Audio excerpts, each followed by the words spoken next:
야, 이 미친년아, 너 명품 백살 돈은 있고 시동생 차 사줄 돈은 없냐? 사람들이 오가는 백화점 한복판에서 시어머니가 내 뺨을 매섭게 내리쳤다. 주변 사람들의 시선이 바늘처럼 꽂혀왔다. 그녀는 내가 지난 3년처럼 고개를 숙이고 눈물을 흘릴 줄 알았겠지. 나는 화끈거리는 뺨을 만지며 비웃음을 흘렸다.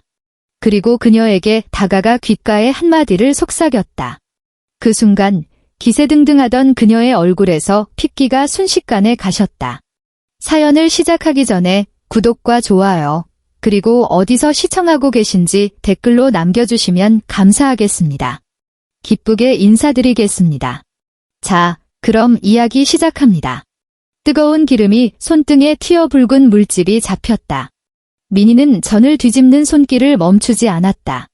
나무 주걱이 넓은 프라이팬을 긁으며 듣기 싫은 소리를 냈다. 가장자리를 왜 그렇게 두껍게 붙여? 조상님들이 드시고 노하시겠다. 시어머니 이 여사는 거실 대자리 위에 양반다리를 하고 앉아 반쯤 깐 마늘을 쥐고 있었지만 눈은 주방 바닥에 쭈그리고 앉은 민희를 노려보고 있었다. 외국계 기업 임원이 전 하나 평평하게 못 붙여서 남들이 알면 비웃겠다. 동작 빨리빨리 안 해? 남은 동그랑땡도 다 붙여야지. 민희는 마지막 전을 소쿠리에 담았다. 10시간. 아침에 이 집문턱을 넘은 순간부터 기름때에 전 앞치마를 두르고 주방 바닥에 쭈그려 앉아 끊임없이 썰고 밀가루를 묻히고 기름에 붙였다. 주방에는 환풍기도 틀지 않았다. 전기세가 아깝다는 시어머니의 호통 때문이었다. 코를 찌르는 기름 냄새가 머리카락과 피부에 들러붙었고 내쉬는 숨에서조차 느글거리는 돼지기름 냄새가 났다. 아, 시발. 게임 진짜 족같이 하네. 거실 반대편에서 고함이 터져나왔다. 시동생 박도훈은 누렇게 찌든 수면 바지 차림으로 텔레비전 화면을 향해 게임 패드를 미친 듯이 두드리고 있었다. 올해 30살, 5년 연속 공무원 시험에 낙방한 그의 현재 본업은 집에서 하루 종일 게임을 하는 것이다. 어머, 도훈아, 목이 아프겠다. 살살해. 시어머니 이 여사는 금세 꿀이 뚝뚝 떨어지는 목소리로 바꾸더니 안방 쪽을 향해 소리쳤다. 수진아, 나와서 이 마늘 좀 씻어라. 안방 문이 살짝 열리고 신우이 수진이 고개를 내밀었다. 그녀의 눈은 민희가 현관에 놓아둔 종이 쇼핑백을 힐끔거리고 있었다. 민희는 똑똑히 기억했다. 그것은 명절 선물로 가져온 고급 스킨케어 세트였다. 엄마, 나 머리 아파서 못 일어나겠어? 수진은 건성으로 대답하며 몸을 움츠렸고 문은 다시 닫혔다. 하지만 문이 닫히기 1초 전, 민희는 현관에 있던 그 쇼핑백이 수진의 품에 안겨있는 것을 분명히 보았다. 민희는 싱크대를 짚고 일어섰다. 무릎에서 둔탁한 뼈 마찰음이 2번 울렸고 뻐근한 통증이 종아리를 타고 허리까지 치솟았다. 그녀는 개수대로 다가가 수도꼭지를 틀고 손을 씻었다. 차가운 물줄기가 손등에 붉게 부어오른 곳을 씻어내리자 쓰라림이 밀려왔다. 뭘 그렇게 오래 씻어? 수도새는 하늘에서 떨어지냐?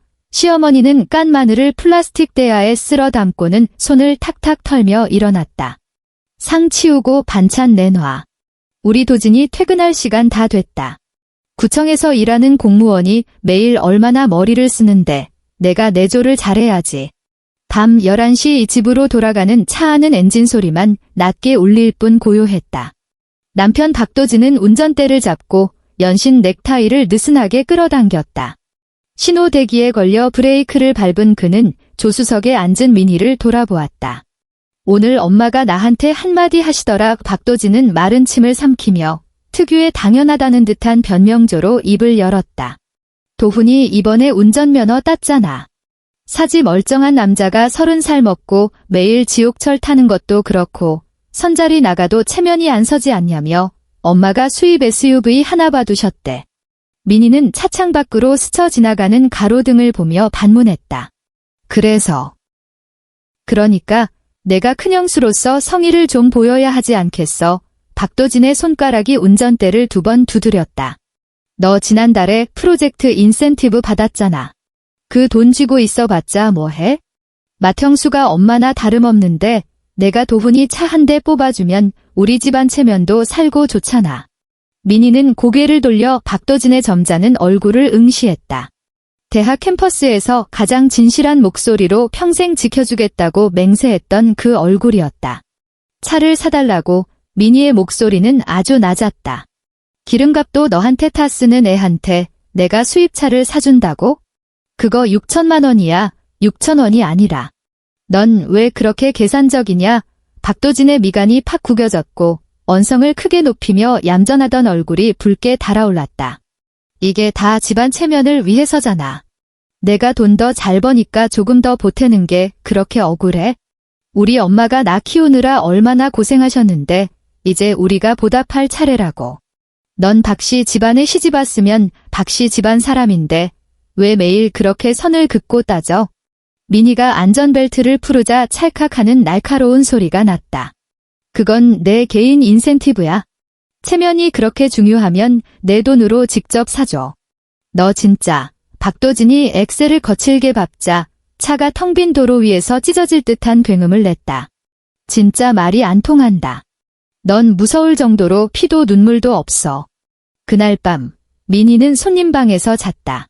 다음 날 이른 아침 박도진은 안방에서 코를 골며 자고 있었다. 민희는 거실에서 어제 가져온 빨랫감을 정리하고 있었다. 소파 위에 걸쳐져 있던 박도진의 양복 바지가 흘러내리면서 주머니에 있던 휴대폰이 떨어졌고 화면이 번쩍 켜졌다. 은행의 연체 독촉 문자였다. 민희는 바닥에 쭈그리고 앉은 채 허공에 손을 멈췄다. 박도진의 휴대폰에는 비밀번호가 없었다. 부부 사이에는 비밀이 없어야 한다고 늘 말했으니까. 민희는 예전에는 그 말을 철석같이 믿었고 한 번도 그의 휴대폰을 들여다본 적이 없었다. 그녀는 무언가에 홀린 듯 손을 뻗어 그 휴대폰을 집어들었다. 화면을 밀어 올리고 문자 메시지 창에 들어갔다. 땡땡 저축은행에서 보낸 문자였다. 이번 달 개인 신용대출 이자가 연체되었다는 내용이었다. 또 다른 문자는 땡땡 금융에서 박도훈 명의로 보증을 선 담보대출에 관한 것이었다. 민희는 호흡이 두 박자 엉켰다. 그녀는 박도진의 은행 거래 내역 앱을 켜고 공용 비밀번호 6자리를 눌렀다. 화면이 넘어가고 새빨간 지출 내역들이 빼곡하게 튀어나왔다. 받는 사람 박도훈. 메모는 사채 돌려막기. 금액 1,000만 원. 받는 사람 박도훈. 금액 500만 원. 화면을 더 아래로 내리자 부동산 담보대출 계약서에 전자첨부 파일이 있었다. 담보물은 강남구 대치동 아파트였다. 그것은 민희가 결혼 전 모아둔 예금에 박도진의 적은 돈을 보태 마련했던 전세 보증금이었다. 그런데 그 전세금을 박도진이 몰래 담보로 잡혀 추가 대출을 받았고 그 돈은 모조리 시동생의 불법 사채를 막는 및 빠진 독에 부어진 것이다. 민희는 카페트 위에 주저앉았다. 블라인드를 뚫고 들어온 아침 햇살이 그녀의 얼굴을 비췄지만 일말의 온기도 느껴지지 않았다. 분노도 억울함도 아니었다. 주전자에 물이 끓기 전 수면은 격렬하게 흔들리는 법이다. 지금의 민희가 바로 그 요동치는 시기에 있었다. 그녀는 자신의 남은 인생을 망가뜨리기에 충분한 숫자들을 화면으로 쳐다보았다. 휴대폰을 쥔 손가락 관절이 하얗게 질렸고 휴대폰 모서리가 손바닥에 깊고 붉은 자국을 남겼다. 그녀는 몸을 일으켜 서재로 들어가 태블릿 PC를 꺼냈다. 박도진의 휴대폰 화면을 향해 한 장, 또 한 장, 전부 사진을 찍어 남겼다. 단 한 건의 이체 내역도, 단 한 장의 계약서도 놓치지 않았다. 물이 끓어오르고 있었다. 그 후 3일 동안 민희의 일상은 태엽을 단단히 감은 기계처럼 오차 없이 돌아갔다. 낮에는 회사에서 다국적 인수합병 건을 처리했고 밤에는 집으로 돌아가 순종적이고 무뚝뚝한 며느리와 아내의 역할을 이어갔다. 목요일 오후 그녀는 에어컨 바람이 서늘한 이혼 전문 변호사 사무실의 회의실에 앉아 있었다. 그녀 앞에는 입조차 되지 않은 블랙커피가 놓여 있었다. 한민희 의뢰인님, 수집해오신 증거가 아주 완벽합니다. 맞은편에 앉은 이혼 전문 변호사가 안경을 치켜올리며 두껍게 프린트된 거래 내역서를 넘겨보았다. 남편 박도진 씨가 아내 몰래 거액의 사채 보증을 서고 부부 공동 재산을 악의적으로 탕진하여 동생을 지원한 점은 재산 분할에 있어 의뢰인님께 절대적으로 유리하게 작용합니다. 전세 보증금은 회수할 수 있나요? 민희의 목소리에는 높낮이가 없었다. 가능합니다. 즉시 법원에 해당 부동산 채권에 대한 가압류를 신청하고 동시에 시어머니 이 여사님이 현재 거주 중인 자택에 대해서도 강제 압류를 신청해야 합니다.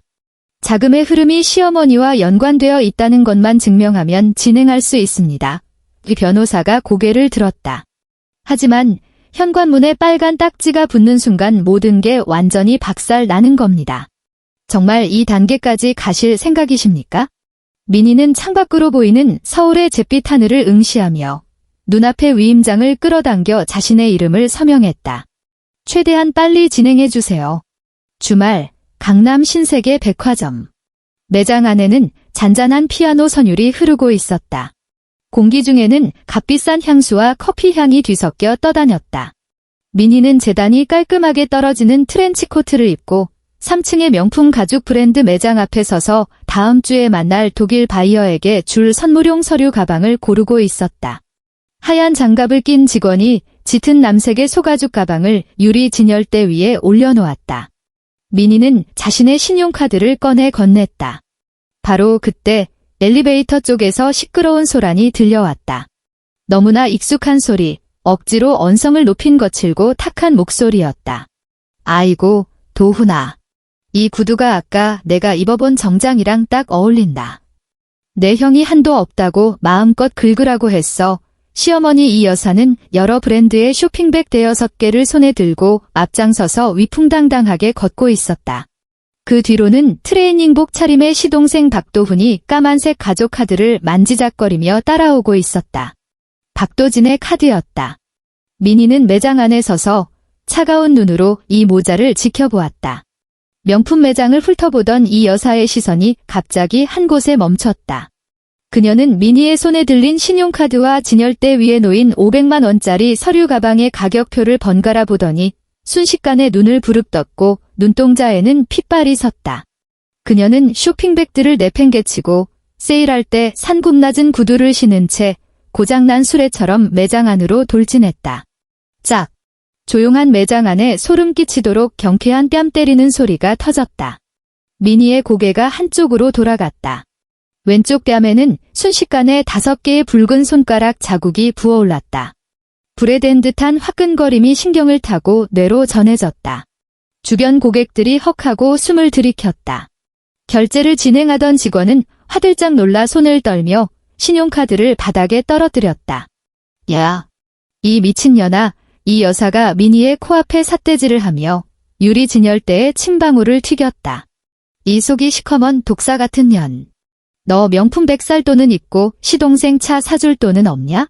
내 남편이 밖에서 뼈 빠지게 돈 벌어오는데 넌 그 피 같은 돈으로 여기서 사치를 부려? 이게 말이 돼? 이게 사람이 할 짓이냐고. 박도훈은 몇 걸음 떨어져 서서 말리기는커녕 팔짱을 낀 채 구경꾼처럼 재미있다는 표정을 짓고 있었다.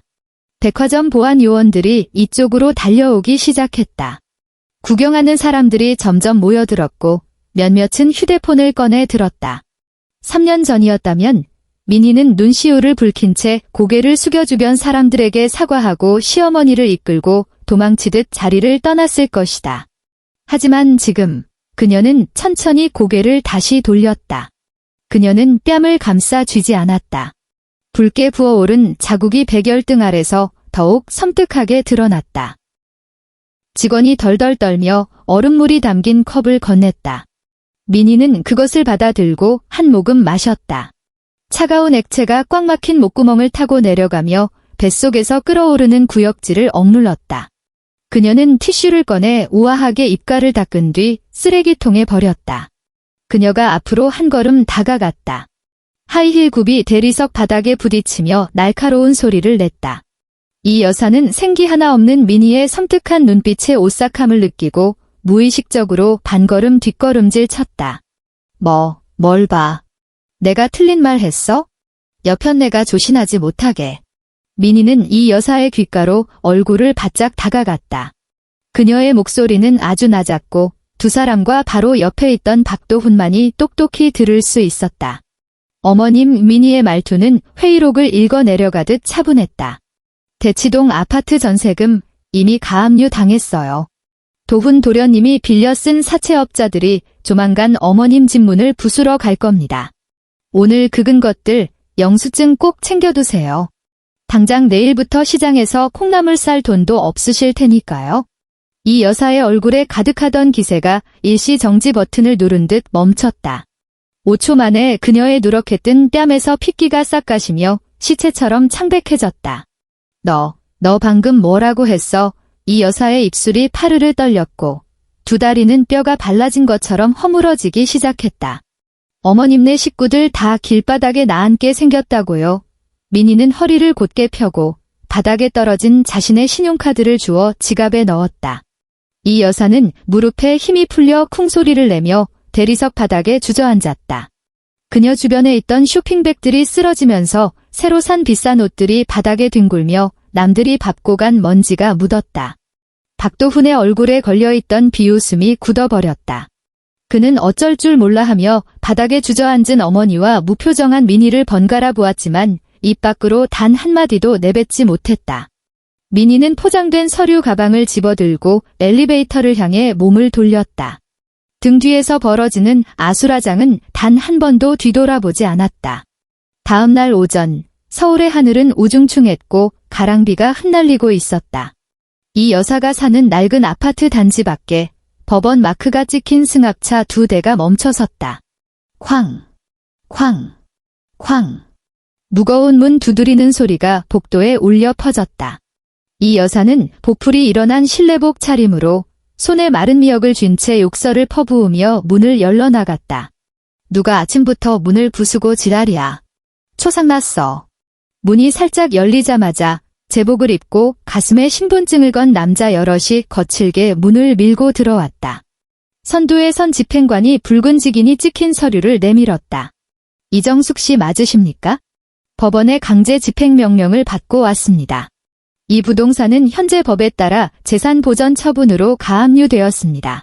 즉시 퇴거해 주십시오. 가압류. 무슨 가압류? 여기 우리 집이야. 이 여사는 손에 든 미역을 휘두르며 꼬리 밟힌 고양이처럼 비명을 질렀다. 당신들 강도야 뭐야. 남의 집에 함부로 쳐들어오고 난리야. 집행관은 그녀의 억지에 대꾸조차 하지 않고 손짓을 했다. 뒤에 있던 직원 2명이 전동 드릴을 꺼내 들고 현관문으로 다가갔다. 귀를 찢는 드릴 소리와 함께 원래 있던 도어록이 박살나고 새 기계식 자물쇠가 강제로 설치되었다. 야, 도훈아, 빨리 나와봐. 누가 우리 집 뺏어간다. 이 여사가 드릴을 빼앗으려 덤벼들었지만 직원에게 가볍게 밀쳐졌다. 박도훈은 트렁크 팬티 차림으로 눈곱도 떼지 않은 채 안방에서 튀어나왔다. 뭐야. 경찰 부를 거야. 하지만 아무도 그들에게 신경 쓰지 않았다. 덧신을 신은 직원들이 선명한 빨간색 압류 딱지를 뭉치로 들고 집안 곳곳에 붙이기 시작했다. 텔레비전 화면에도 빨간 딱지, 양문형 냉장고에도 빨간 딱지, 심지어 거실에 있는 낡은 가죽 소파에도 눈이 시릴 만큼 새빨간 딱지가 붙여졌다. 보전 규정에 따라 집안에 현금화 가치가 있는 모든 자산은 반출이 금지됩니다. 속옷과 칫솔 챙겨서 나가실 시간 10분 드리겠습니다. 집행관이 이 모자를 싸늘하게 내려다보며 말했다. 안 나가. 죽어도 못 나가. 이거 우리 아들 집이야. 이 여사는 아예 바닥에 드러누워 미친 듯이 뒹굴며 발버둥 쳤다. 10분 후 건장한 법원 경비원 2명이 이 여사의 양팔을 꿰차고 반쯤 질질 끌다시피 현관 밖으로 내동댕이 쳤다. 박도훈은 바지도 채 입지 못한 채 커다란 패딩만 걸치고 구겨진 옷까지 몇 개를 품에 안은 채 쫓겨났다. 그들 눈앞에서 현관문이 육중하게 닫혔다. 이어서 차갑게 자물쇠가 잠기는 소리가 들렸다. 문틈에 붙은 빨간 압류 딱지는 마치 그들의 모든 퇴로를 막아버리는 저승사자의 부적 같았다. 같은 시각 강남구 비즈니스 중심가의 오피스 빌딩. 민희는 체형에 딱 맞는 고급 슈트를 입고 1층 로비의 통유리창 앞에 서서 커피잔을 든 채 다국적 부서 팀장들과 오후 회의 일정을 확인하고 있었다. 로비의 회전문이 거칠게 열렸다. 박도진은 넥타이도 매지 않고 머리는 헝클어진 채 번쩍이는 대리석 바닥을 구두굽으로 요란하게 올리며 뛰어들어왔다. 눈은 시뻘겋게 충혈되어 있었고 얼굴은 보랏빛으로 달아올라 미친 황소처럼 보안 요원의 재질을 뚫고 곧장 민희를 향해 돌진했다. 한민희. 로비 전체를 쩌렁쩌렁 울리는 고함에 엘리베이터를 기다리던 모든 직원이 고개를 돌렸다. 박도진은 민희 앞까지 달려와 가슴을 헐떡이며 손가락으로 그녀의 눈을 찌를 듯 삿대질했다. 이 독사 같은 년. 내가 어떻게 우리 엄마한테 그딴 짓을 해. 어른이잖아. 사람을 시켜서 식구들을 길거리로 내쫓아? 내 심장은 돌덩이로 만들어졌냐? 옆에 있던 팀장들은 서로 눈치를 보며 민망한 듯 한 걸음 물러섰다. 체면과 직급을 중요시하는 외국계 기업에서 이렇게 대놓고 행패를 부리는 장면은 전대미문이었다. 민희는 피하지 않았다. 손에 든 커피잔조차 내려놓지 않았다. 그녀는 분노와 공포로 일그러진 박도진의 얼굴을 똑바로 응시했다. 남들에게는 틈만 나면 세상에 둘도 없는 애처가라고 떠벌리며 아내에게 얼마나 잘하는지 자랑하던 그 공무원 남편. 이제 그 위선적인 가면이 마침내 쩍하고 갈라지며 산산조각이 났다. 민희는 안내 데스크 쪽으로 고개를 돌려 크지 않지만 또렷하고 힘있는 목소리로 말했다. 보안팀 불러주세요. 뭐? 보안팀. 우리 엄마를 벼랑 끝으로 몰아넣고 내가 오늘 널 때려 죽여도 속이 안 시원하다. 박도진이 정말 손을 번쩍 치켜들고 내리치려 했다. 민희는 뒤로 물러서지 않았다. 그녀는 비어있는 손으로 트렌치코트 주머니에서 두꺼운 종이 뭉치를 꺼내 치켜든 박도진의 팔뚝을 향해 정면으로 후려쳤다. 종이들이 흩어지며 눈송이처럼 대리석 바닥 위로 쏟아져 내렸다. 이건 내가 내 서명을 위조해서 대치동 아파트를 담보로 추가 대출받은 계약서 사본이야. 민희의 목소리는 얼음 덩어리가 유리를 깨는 듯 서늘했다. 그리고 이건 지난 2년 동안 내가 박도훈의 불법 사채와 도박 빚을 막아준 은행 거래 내역이고 총합 1억 3천만 원. 박도진의 손이 허공에서 굳어버렸다. 방금 전까지 미쳐 날뛰던 기세는 마치 액화질소를 뒤집어 쓴 듯 그의 얼굴에 남아있던 핏기와 함께 단숨에 얼어붙었다. 민희는 그의 눈을 똑바로 보며 또박또박 내뱉었다. 내 피 같은 돈 빼돌려서 흡혈귀 같은 내 엄마랑 구제불능 내 동생 뒷바라지한 주제에 내 직장까지 찾아와서 도덕을 운운해? 주변은 죽은 듯이 고요해졌다. 종이가 바닥에 스치는 바스락 소리만 들릴 뿐이었다. 동료들의 경악스러운 시선이 칼날처럼 박도진의 온몸을 긁어내렸다. 어제까지만 해도 박도진을 다정한 남편이라며 칭찬했던 젊은 여직원들은 이제 썩은 쓰레기를 보듯 그를 경멸의 눈초리로 쳐다보았다. 어느새 건장한 빌딩 보안 요원 3명이 달려와 박도진의 양팔을 제압했다. 이거 놔, 민희야, 여보, 우리 말로 하자. 응. 집에 가서 조용히 얘기하자. 제발. 박도진의 말투가 돌변했다. 구역질이 날 만큼 비굴하고 애원하는 목소리였다. 다리에 힘이 풀려 혼자 서지도 못하고 보안 요원들에게 간신히 매달려 있었다. 우리한테 돌아갈 집은 없어. 박도진. 민희는 들고 있던 커피잔을 옆에 있던 비서에게 넘기고 손바닥에 묻지도 않은 먼지를 털어냈다.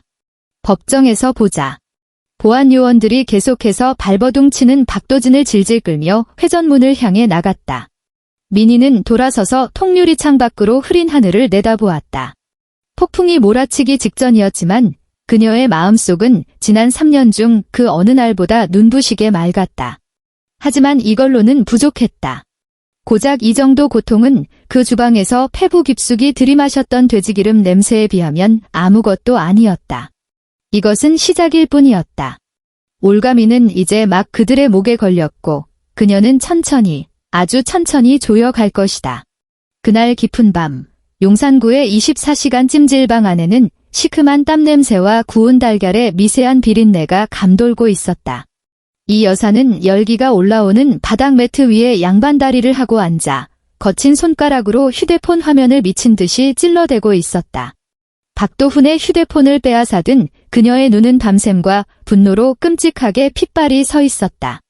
보풀이 일어난 낡은 실내복 그대로였고 허벅지 옆에는 빈 식혜 플라스틱 통이 여러 개 굴러다녔다. 이 썩어 문드러질 독사 같은 년, 자물쇠 하나 바꿨다고 인연이 끝날 줄 아나 보지. 이 여사가 이를 갈며 목구멍에서 바람 빠진 풀무 같은 갈에 끓는 소리를 냈다.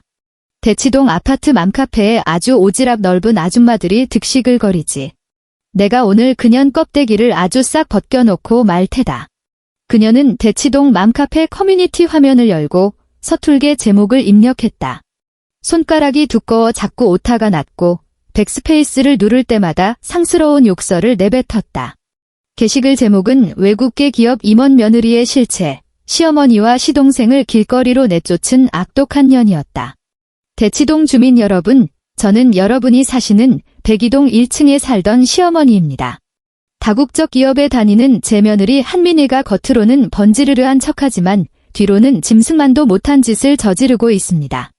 저희가 가난하다고 무시하며 생활비 한 푼 안 주는 건 물론이고 오늘은 사람을 시켜 도어록을 통째로 부수더니 저와 공무원 시험 준비 중인 불쌍한 시동생을 땡전 한 푼 없이 길거리로 쫓아냈습니다. 속옷 한 장 챙겨 나오지 못했습니다. 제 아들이 매일 구청에서 뼈 빠지게 일해서 번 돈은 그년이 전부 명품백 사는데 탕진하고 있습니다. 어른을 공경할 줄 모르고 집안 망신 다 시키는 이 악독한 여자의 실체를 다들 꼭 아셔야 합니다. 게시 버튼을 누르는 순간 이 여사의 탁한 눈동자에 복수의 쾌감이 스치고 지나갔다. 그녀는 손에 쥐고 있던 삶은 달걀을 우적대어 물었고 퍽퍽한 노른자 부스러기가 화학 섬유 매트 위로 툭툭 떨어졌다. 엄마, 그거 진짜 먹히는 거 맞아? 박도훈은 옆에 대자로 드러누워 딱딱한 맨바닥에 베긴 허리를 연신 주무르고 있었다. 나 내일 청담동에서 유진이 만나야 한단 말이야. 수입 스포츠 유틸리티 차량 일시불로 뽑았다고 큰 소리 뻥뻥 쳐놨는데 갈아입을 정장도 다 저 빨간 딱지 붙은 집에 있잖아. 이 거지 같은 추리닝 쪼가리 입고 걔를 어떻게 만나냐고. 야, 내가 뭘 안다고 그래. 이 여사가 아들의 등짝을 찰싹 내리쳤다.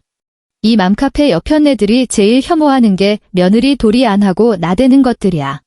이 글만 제대로 터지면 한민이 그 독사 같은 년은 단지 안에서 고개도 못 들고 다닐걸? 콧대 높고 체면 차리는 외국계 기업 임원이라며? 결국엔 지가 먼저 꼬리 내리고 도어록 비밀번호 갖다 바치면서 제발 돌아와 달라고 싹싹 빌게 되어 있어. 10분 후 휴대폰 화면이 알림창으로 미친 듯이 반짝이기 시작했다. 이 여사는 흥분해서 자세를 고쳐 앉았다. 댓글창에는 그녀의 예상대로 동정과 비난의 글들이 폭포수처럼 쏟아져 들어오고 있었다. 어머나 세상에, 며느리가 어떻게 저런 짓을? 외국계 임원. 안 봐도 뻔하지. 뒤로 무슨 지저분한 짓을 해서 올라갔겠지?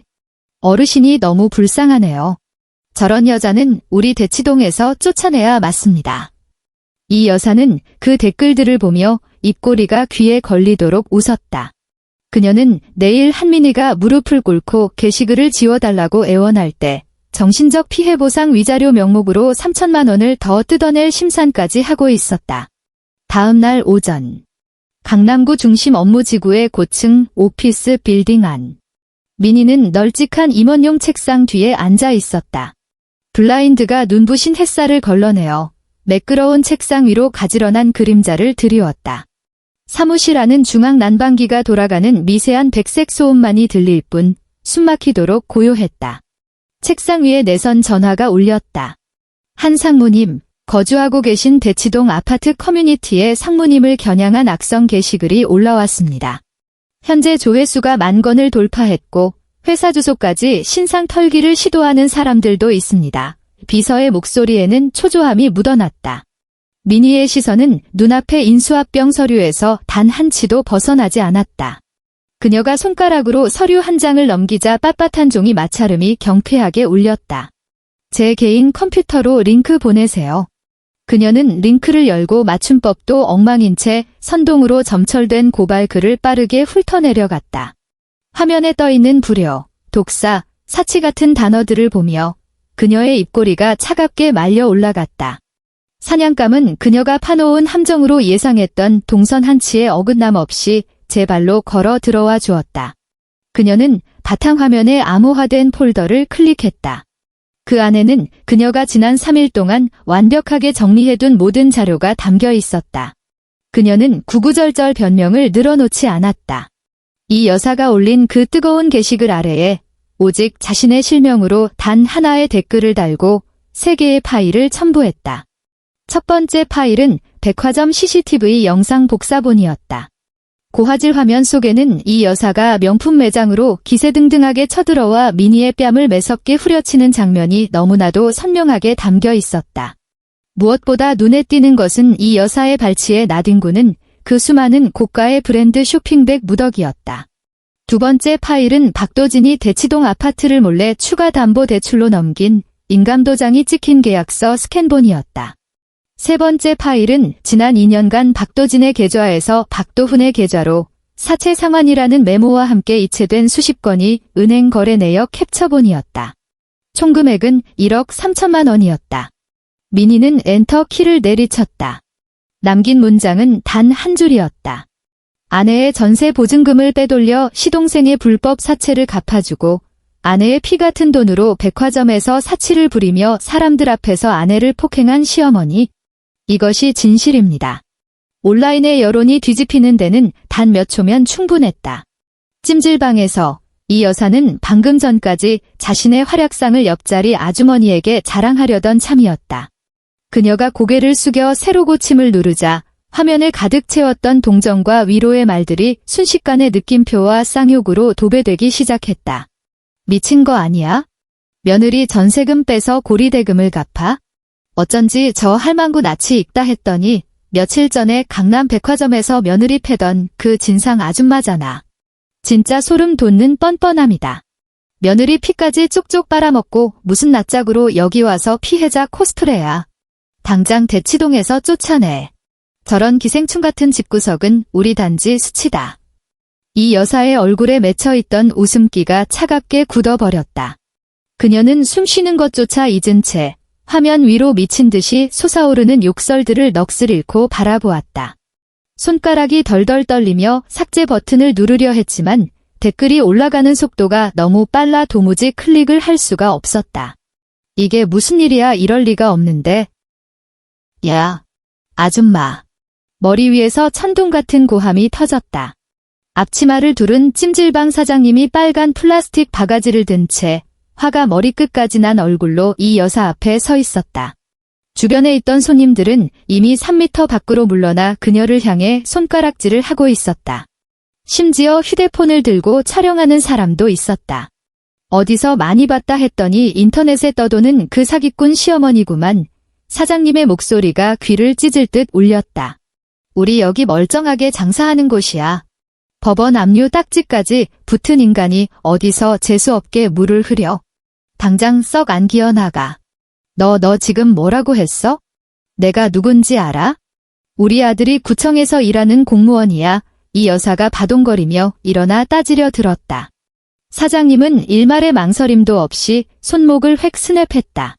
촥! 바가지에 가득 담겨있던 굵은 왕소금이 이 여사와 막잠에서 깬 박도훈의 머리 위로 무자비하게 뿌려졌다. 날카로운 소금 알갱이들이 그들의 얼굴을 때리고 옷깃을 타고 속으로 굴러떨어지며 따끔거리는 고통을 안겼다. 나가. 어디서 재수 옴붙은 것들이 굴러들어와서 지랄이야. 당장 꺼져. 사장님은 빈 바가지를 허공에 휘두르며 마치 쥐새끼를 쫓듯 그들을 몰아냈다. 박도훈은 머리에 굵은 소금을 허옇게 뒤집어 쓴 채 신발도 제대로 구겨 신지 못하고 아직도 악을 쓰는 이 여사를 잡아 끌며 사람들의 침 뱉는 소리와 욕설을 뒤로하고 구차하게 찜질방을 빠져나왔다. 같은 날 초저녁, 청담동의 최고급 이탈리안 레스토랑.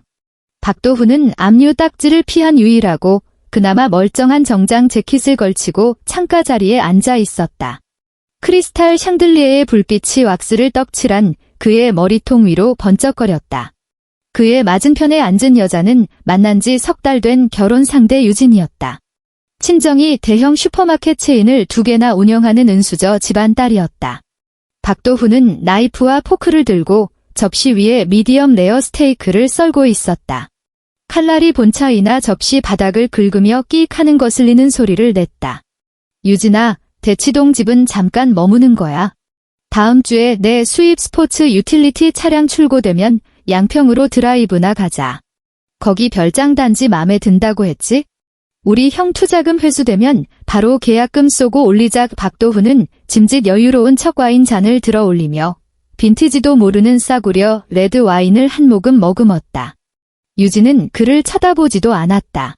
그녀의 시선은 줄곧 휴대폰 화면에 고정되어 있었다.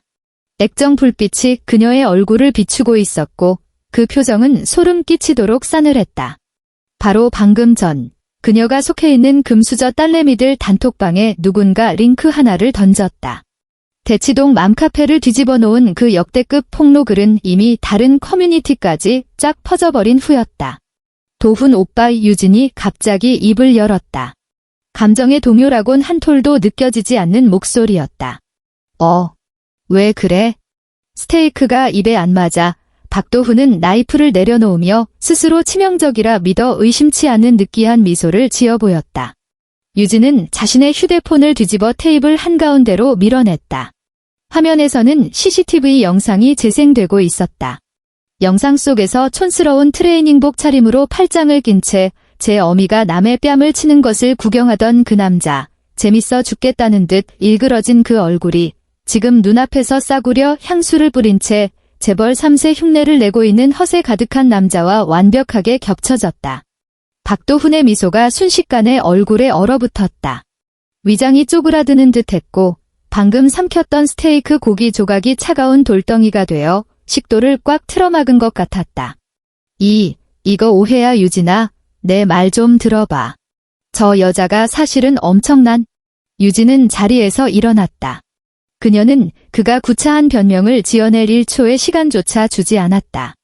그녀는 반클리프의 나펠 팔찌를 찬 오른손을 뻗어 테이블 위에 놓인 얼음 가득한 레몬워터 잔을 집어들었다. 일말의 주저함도 없었다. 그녀는 그 컵 안의 얼음물을 박도훈의 상판대기에 그대로 끼얹어 버렸다. 차가운 물줄기가 공들여 세운 그의 머리칼을 타고 흘러내려 콧대를 적셨다. 얼음 덩어리 몇 개가 턱주가리를 강타하더니 비싼 정장깃 위로 툭툭 떨어지며 흉측하고 시커먼 물자국을 넓게 남겼다. 주변 테이블의 손님들이 일제히 고개를 돌려 이 기막힌 장면을 경악 섞인 눈으로 바라보았다. 여자가 해온 전세금 빼돌려서 불법 사채 돌려막는 쓰레기 새끼 유진의 말투에는 숨이 막힐 듯한 혐오감이 뚝뚝 묻어났다. 내가 입고 있는 그 렌털 정장 쪼가리도 내 형수 피 빨아먹고 산 거지? 진짜 토 나온다. 그녀는 에르메스 핸드백에서 5만원권 지폐 한 장을 꺼내 테이블 위에 탁 소리 나게 내려놓았다. 이건 내가 마신 물값. 남은 건 진작에 정지 먹은 내 형 카드로 알아서 계산하시지. 유진은 뒤도 돌아보지 않고 하이힐을 또각거리며 매정하게 떠나버렸다. 박도훈은 얼빠진 채 제자리에 주저앉아 있었고 턱을 타고 흐르는 물방울이 식탁보 위로 뚝뚝 떨어지고 있었다. 프론트 매니저 한 명이 웨이터 2명을 대동하고 빠른 걸음으로 다가왔다. 그들의 눈빛에 담긴 경멸은 숨길 기색조차 없었다. 손님, 일행분은 방금 떠나셨습니다. 지금 바로 결제 도와드릴까요? 매니저가 계산서를 테이블 위에 소리나게 올려놓았다. 총액 38만 원이었다.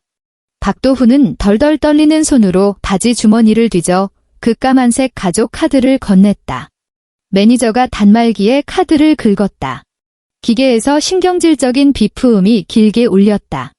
죄송하지만 손님, 이 카드는 본인 회원에 의해 거래가 정지된 상태입니다. 다른 결제 수단으로 부탁드리겠습니다. 박도훈의 얼굴이 터질 듯 붉어졌다. 그는 온몸의 주머니를 다 뒤졌지만 꼬깃꼬깃한 10,000원짜리 지폐 2장이 전부였다. 주변 손님들의 시선이 면도날처럼 그의 피부를 한치 한치 도려내고 있었다. 결국 레스토랑 보안 요원의 삼엄한 감시 아래 그는 허세용으로 차고 다니던 짝퉁 롤렉스 시계를 담보로 잡히고 외상장부에 지장까지 찍고 나서야 꼬리를 만 상갓집게처럼 쫓겨났다. 월요일 아침 구청 행정복지센터 청사. 박도진은 자신의 사무실 책상 앞에 앉아 있었다. 모니터 화면을 멍하니 바라보고 있었지만 글씨는 하나도 눈에 들어오지 않았다. 눈 밑으로는 시커먼 다크서클이 턱 밑까지 내려왔고 거뭇거뭇한 수염 자국이 돋아나 있었다. 언제나 칼주름을 잡아 입던 와이셔츠도 오늘따라 깃이 다 구겨져 있었다.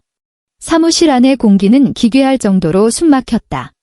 평소 같으면 살갑게 인사를 건네던 동료들이 오늘은 하나같이 전염병 환자를 피하듯 그의 시선을 외면했다. 넓은 사무실 안에는 기계적인 타자 치는 소리만 가득했고 그가 물을 마시러 정수기 쪽으로 일어날 때마다 주변의 소음이 약속이라도 한 듯 1초간 뚝 끊겼다. 그는 그 이유를 아주 잘 알고 있었다. 공무원 내부 블라인드 익명 게시판에 그가 애미와 짜고 며느리 등골을 빼먹고 아내 집까지 담보로 잡아 도박꾼 동생을 감쌌다는 폭로글이 이미 베스트 게시물 1위에 올라가 있었기 때문이다. 그가 지난 3년간 피눈물 나게 쌓아 올린 가정적인 남자, 스위트한 남편이라는 가면은 이미 갈기갈기 찢겨 발밑에 처참하게 짓밟혀 있었다. 과장실 문이 쾅 소리를 내며 거칠게 열렸다. 과장은 프린트된 통보 서류를 돌돌 만 채 씩씩거리며 박도진의 책상 앞으로 성큼성큼 다가왔다. 쾅! 서류 뭉치가 박도진의 키보드 위를 무자비하게 내리치며 옆에 있던 연필꽂이를 쓰러뜨렸다. 볼펜들이 바닥으로 대구르르 굴러떨어졌다. 박도진, 너 진짜 머리에 총 맞았어. 과장이 이를 꽉 깨물고 목소리를 죽였지만 그 속에 담긴 분노는 사무실 전체에 쩌렁쩌렁 울리기에 충분했다. 우리는 주민복지를 책임지는 공무원이야. 내가 저지른 짓거리를 봐. 타인 명의 재산을 불법으로 담보 잡고 가족이란 작자들이 백화점 한복판에서 행패를 부리게 방치해? 지금 구청장님 신문고 민원 게시판에 너 파면시키라는 시민들 항의 글이 폭주하고 있어. 박도진은 사색이 되어 벌떡 일어났다.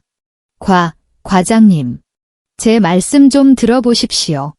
이건 개인적인 가정사고 그 여자가 악의적으로 앙심을 품고 가정사. 경찰서에서 수사협조 공문이 인사과로 날아왔는데 그게 가정사야? 내 그 금쪽 같은 동생 놈이 끌어다 쓴 사체 보증인란에 내 이름표가 떡하니 박혀 있어.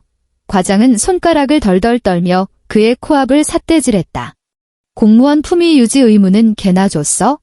너 하나 때문에 우리과 올해 성과급 다 날아가게 생겼다고. 과장은 그 서류를 박도진의 가슴팍에 확 던지듯 찔러 넣었다. 방금 인사위원회에서 떨어진 결정이야. 넌 지금 이 시간부로 무기한 직위 해제 및 내부 감사 대상이다. 당장 짐 싸서 집에 찌그러져 조사 결과나 기다려. 박도진은 다리가 풀려 사무용 의자에 털썩 주저앉았다. 주변에 있던 수십 개의 시선이 일제히 그에게 꽂혔다. 그 눈빛들 속에 동정 따위는 없었다. 오직 깊은 경멸과 조롱만이 일렁거렸다. 한때 그를 탐내며 처제를 소개해주려 했던 옆팀 주무관조차 지금은 똥파리가 꼬이는 음식물 쓰레기를 보듯 그를 노려보고 있었다. 그는 극도의 수치심 속에서 서랍을 열고 빈 종이 상자를 꺼냈다.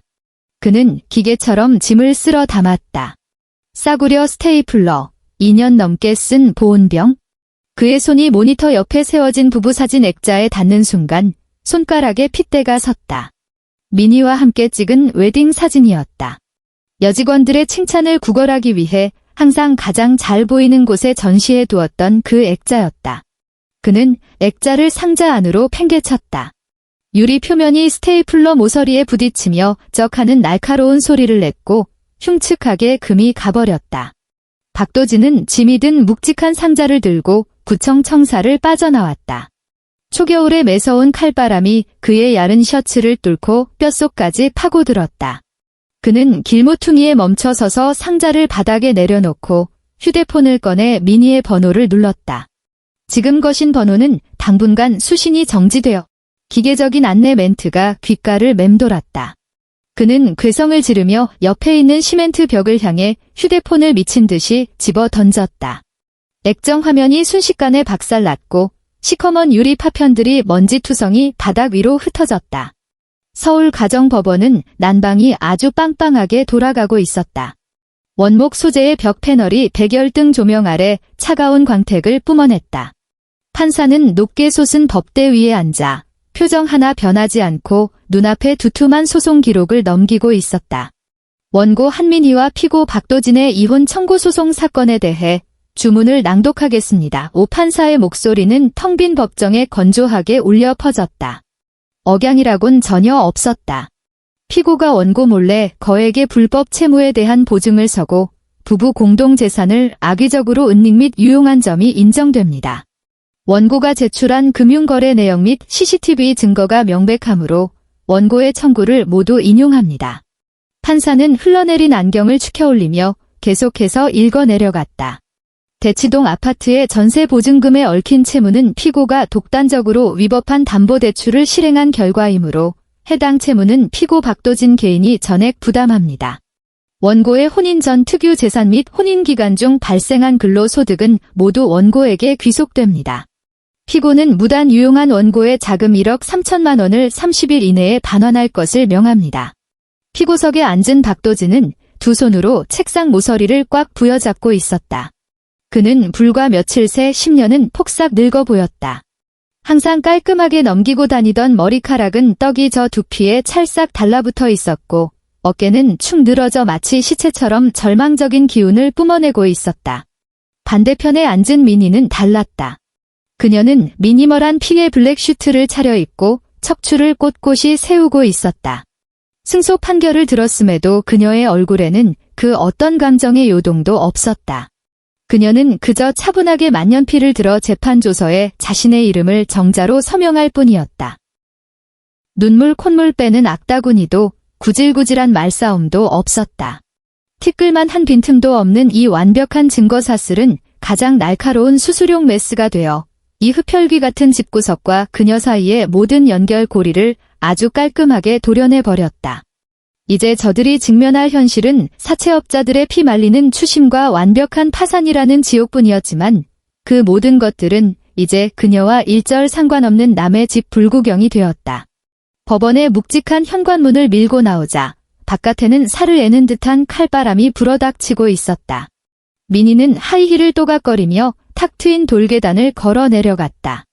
멀지 않은 주차구역에 그녀가 지난주에 막 출고한 새카만 포르쉐가 세워져 있었다. 그녀가 트렌치코트 주머니에서 차 키를 꺼내 잠금 해제 버튼을 누르자 헤드라이트가 2번 깜빡였다. 그녀가 막차 문을 열려던 찰나 옆쪽 화단에 짙은 그림자 속에서 시커먼 형체 2개가 불쑥 튀어나왔다.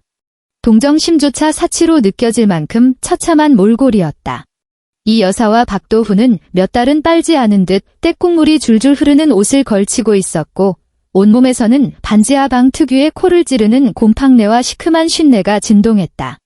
이 여사의 머리카락은 메마른 잡초 덤불 같았고 얼굴에는 동창과 시커먼 때가 엉겨붙어 있었다. 그녀는 예전처럼 발악하며 달려들지 않았다. 오히려 민희와 2미터 남짓 떨어진 거리에서 두 무릎을 꺾더니 단단한 아스팔트 바닥 위로 냅다 몸을 내던졌다. 무릎뼈가 시멘트 바닥에 짓찍히는 둔탁한 소리가 났다. 민희야. 우리 며느리야. 이 여사가 피토하듯 처절하게 울부짖기 시작했다. 그녀는 두 손을 번쩍 치켜들더니 양손을 번갈아가며 자기 뺨을 미친 듯이 후려치기 시작했다. 짝, 짝, 짝. 살벌한 따귀 소리가 텅 빈 주차장을 공허하게 울렸다. 내가 미쳤었지. 이 늙은이가 단단히 노망이 들었어. 제발 우리 도진이 좀 살려다오. 그 엄청난 빚을 지고 사채업자들한테 칼 맞아 죽게 생겼단 말이다. 제발 소 취하 좀 해주고 대치동 전세금 찌꺼기라도 좀 떼어주면 안 되겠니? 응. 보증금 없는 쪽방이라도 얻게 제발 좀 도와주라. 이 여사는 네 발로 바닥을 박박 끼어오며 최고급 가죽으로 만들어진 민희의 구두코를 부여잡으려 했다. 민희는 반걸음 뒤로 물러서며 그 흙먼지투성이 손을 완벽하게 피했다. 옆에 있던 박도훈도 넙죽 무릎을 꿇었다. 백화점에서 팝콘 씹듯 구경하던 그 거만한 태도는 온데간데 없었고 척추가 부러진 유기견처럼 두 손을 파리가 발 비비듯 미친 듯이 싹싹 비벼댔다. 형수님, 제가 죽을 죄를 졌습니다. 진짜 제가 미쳤었어요. 한 번만 우리 빚 좀 갚아주시면 당장 내일부터 노가다판에 나가서 뼈가 부서지도록 일해서 꼭 갚을게요. 소처럼 개처럼 평생 모실 테니까. 민희는 발밑의 모자를 차갑게 내려다보았다. 그녀의 눈빛에는 분노도, 연민도, 심지어 비웃음조차 없었다. 그건 길가에 썩어 문드러지고 있는 구더기 낀 음식물 쓰레기 봉투를 내려다보는 눈빛이었다. 그녀가 고개를 살짝 숙이며 소름 끼치도록 고요한 목소리로 입을 열었다. 어머님, 조심하세요. 2차 도장면에 흠집이라도 내시면 지금 어머님 장기를 다 적출해서 팔아도 수리비 못 갚으시니까요. 허공을 허우적대던 이 여사의 두 손이 벼락 맞은 듯 굳어버렸다. 입술만 절망적으로 파르르 떨 뿐 목구멍에서는 그 어떤 신음조차 새어나오지 못했다. 민희는 더 이상 그들에게 눈길조차 주지 않았다. 그녀는 차 문을 열고 운전석에 올라탔다. 육중한 문이 철컥하고 닫히는 순간 밖에서 들려오던 모든 짐승 같은 울부짖음과 구역질 나는 악취가 완벽하게 차단되었다. 그녀는 선글라스를 꼈다. 백미러 너머로 방금 법원 정문을 빠져나온 박도진이 그 기막힌 광경을 발견하는 모습이 보였다. 그는 미친놈처럼 계단을 뛰어내려 와서는 바닥에 엎드린 박도훈의 어깨를 발로 걷어차고 제 어미를 향해 온갖 쌍욕을 퍼부어댔다. 이 여사가 바닥에서 기어 일어나 박도진의 머리채를 틀어주고 비명을 질렀다. 입만 열면 양반 가문 뼈대 있는 집안이라며 고개를 빳빳이 쳐들던 그 고상한 핏줄 3명이 그 매서운 칼바람 속에서 아스팔트 바닥을 나뒹굴며 서로를 물어뜯고 원망하고 있었다. 그 모습은 마치 마지막 남은 쉰밥 한 덩이를 차지하기 위해 발악하는 3마리의 구더기 떼와 다를 바 없었다. 민희는 백미러에서 시선을 거두었다. 그녀는 엑셀을 밟았다. 포르쉐의 묵직한 엔진이 심장을 울리는 굉음을 토해내며 새카만 차체가 날카로운 검처럼 얼어붙은 공기를 가르고 튀어나갔다. 배기구에서 뿜어져 나온 매캐한 매연이 바닥에서 뒤엉켜 싸우던 3사람의 안면을 직격했고 그들은 캑캑거리며 극심한 기침을 토해냈다. 차량은 미끄러지듯 간선 도로에 진입했다. 차 안은 숨막힐 듯 고요했고 타이어가 아스팔트를 핥고 지나가는 미세한 백색 소음만이 맴돌았다. 히터가 자동으로 켜지며 밖에서 묻어들어온 마지막 한 줄기 냉기마저 부드럽게 녹여주었다. 민희는 신호등 앞에서 브레이크를 밟았다. 그녀는 천연 가죽으로 덮인 운전대 위에 두 손을 가볍게 얹었다. 무의식 중에 시선이 오른손 엄지와 검지 사이로 향했다. 그곳에는 한때 펄펄 끓는 돼지기름이 튀어 생겼던 커다란 물집 자국이 있었다. 3년이라는 시간이 흘러 물집은 진작에 가라앉았고 뽀얀 피부 위에 아주 옅은 갈색의 둥근 흉터만이 남았다. 그녀는 고개를 숙여 자신의 손목 냄새를 맡아보았다. 코를 찌르던 찌든 기름때 냄새도 역겨운 마늘 비린내도 싸구려 주방 세제의 인공적인 화학 향료 냄새도 없었다. 오직 그녀가 오늘 아침 뿌리고 나온 서늘하고 우아한 우디 계열의 최고급 니치 향수 잔향만이 감돌고 있었다. 수없이 많은 추석과 설날 명절마다 그녀는 그 숨막히게 좁은 부엌 바닥에 쭈그려 앉아 지옥 같은 열기와 기름 연기를 견뎌야 했다. 지치지도 않는 쇳덩이 기계처럼 무쇠팬 위에서 끊임없이 전을 뒤집고 또 뒤집었다. 그때는 정말이지 그 피부에 들러붙어 씻기지 않던 쩐내 나는 기름 냄새가 결혼 생활의 당연한 희생인 줄만 알았다.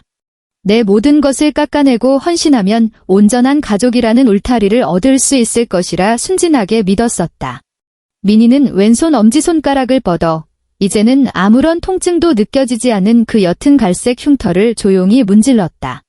피부에 닿는 촉감은 매끄럽고 평온했다.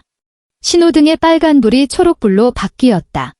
그녀는 손을 내리고 엑셀을 끝까지 밟았다.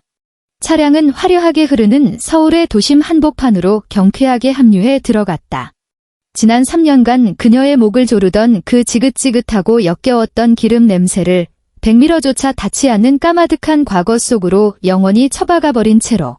시청해주셔서 감사합니다. 저희 채널의 좋아요와 구독 잊지 마시고요. 다음 영상에서 또 뵙겠습니다.